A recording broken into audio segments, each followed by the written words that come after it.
Guys.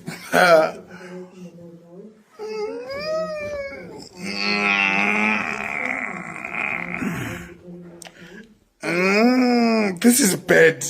Very bad. I mean very bad. I'm receiving news. I'm receiving news from daughter Wamdara Elias Chikwao. Pane munhu atora Maria yemu ecocash yesandi pa yatorwa. Kune munhu ari kurana account. I mean how does that happen? Handinzwisisa kuti zvinofamba sei. But mari yacho yese yatorwa.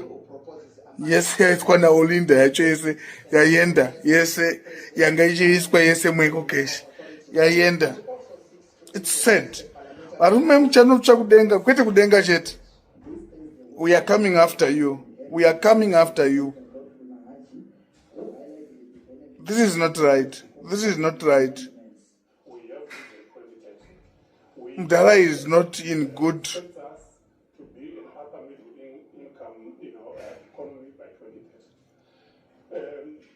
Yeah. This is very bad. This is very bad.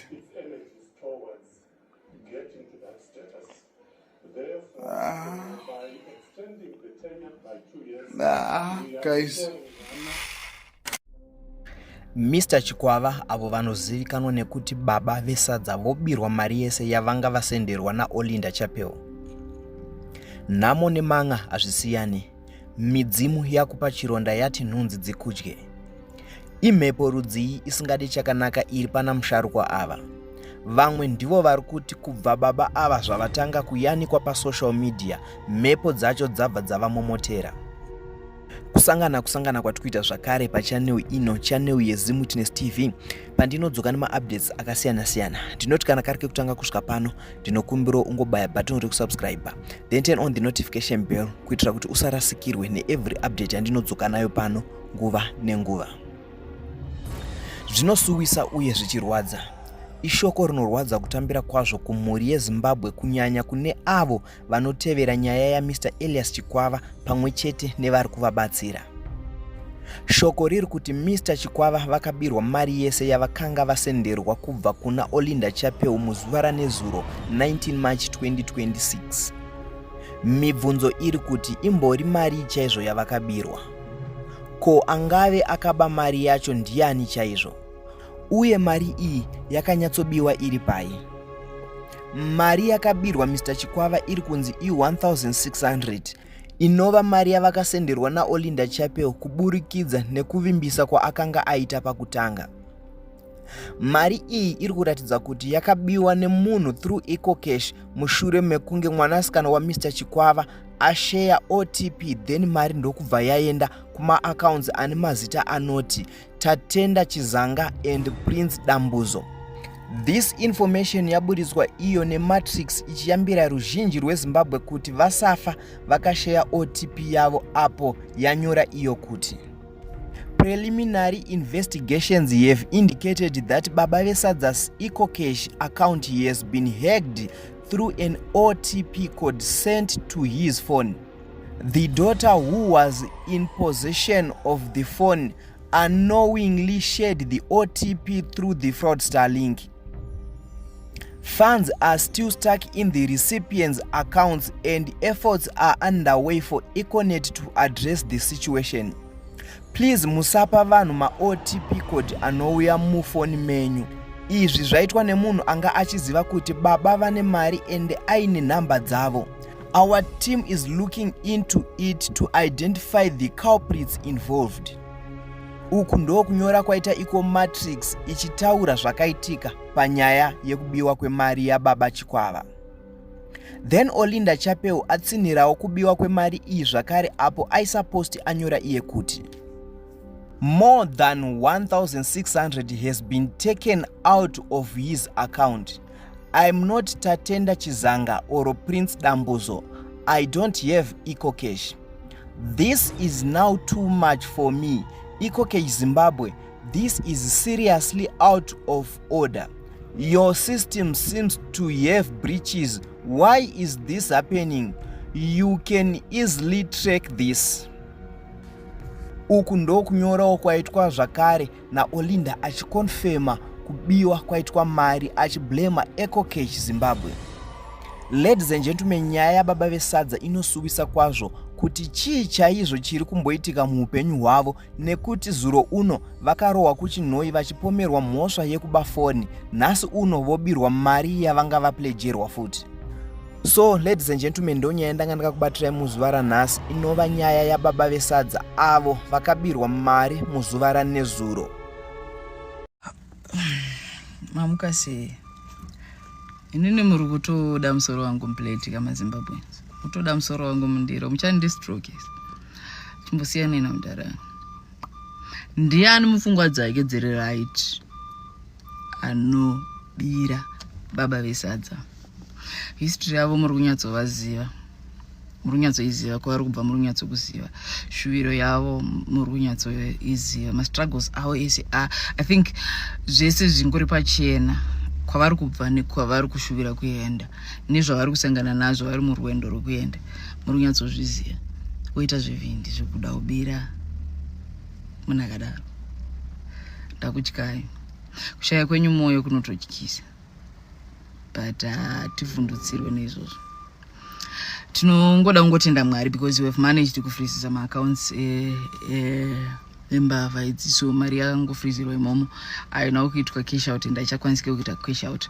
Hopefully inozokwanisika kutoita kuti ibve mumaaccounts imomo. Asi kusadanana kwatinoita semaZimbabweans ndokwatisvitsa ipapa. Because kana ruri rudoka unofana kufungira mumwe nekugona kurwadzirwa mumwewo kuti ndikamuda so ipo paripo paakatotemba paari kuvimba napo zvozodi.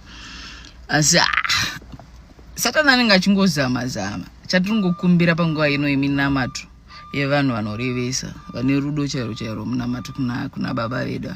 Vambosvika panguva yekuti unoisa matambudziko ako pasaidi nekuti unongochitongoona unge ako ari nani pane emumwe. Ndongo yatiri he needs our prayers zvekutodaro because kune dzimwe hondo dzatinochirwisana nadzo dzisingagone kuonekwa neziso renyama asi dziripo zvitori zvimweya chaizvo. Asi kukunda ndekwedu i-delayed match. Satani anotoziva takarusa kudhara. I-delayed match tinotongokunda but pare zvino support yatiri kunyanyoda zvaizvezvi ndeminamato kunyanya but kusvika tosvika zvedu dzogona kurema. For every new level there is a new devil. Saka zvinhu zvinotongotarisirwa kuti kurwiswa kuriko nekusiyana kwechiyero chekurwisa kunenge kuriko, but chandinovimba nacho ndechekuti Mwari vanozongotikundira pane zvese izvozvi. So zvaizvezvi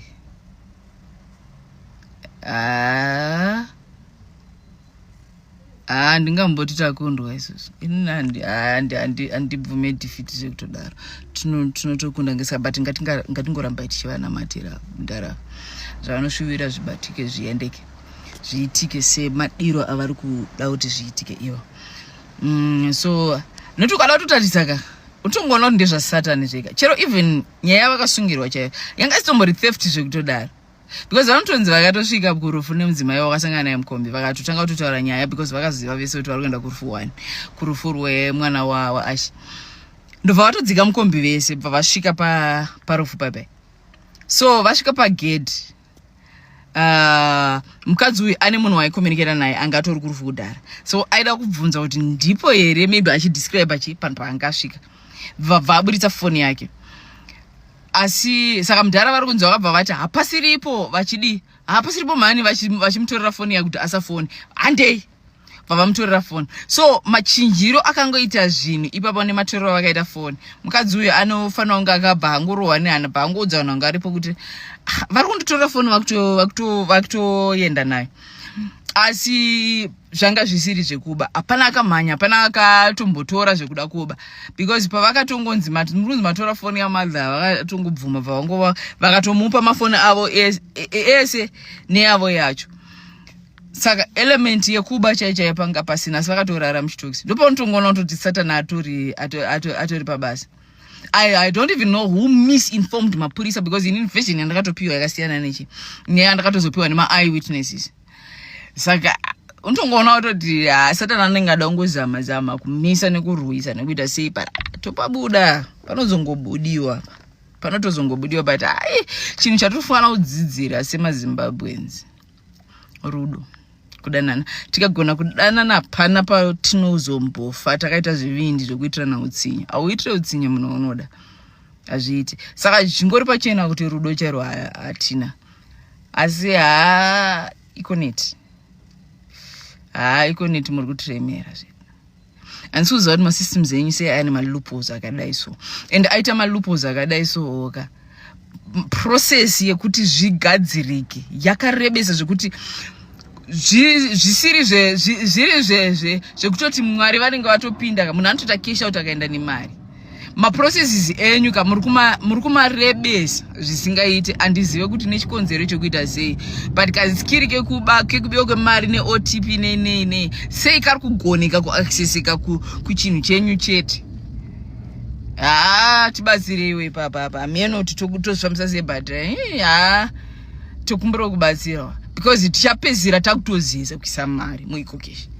Ndo zvatovapo because yakutoreruka zvekudaro. Yakubika zviri nyore zvatasina kutombojaira yakutongopindika zvekutodaro. Tiyamureva.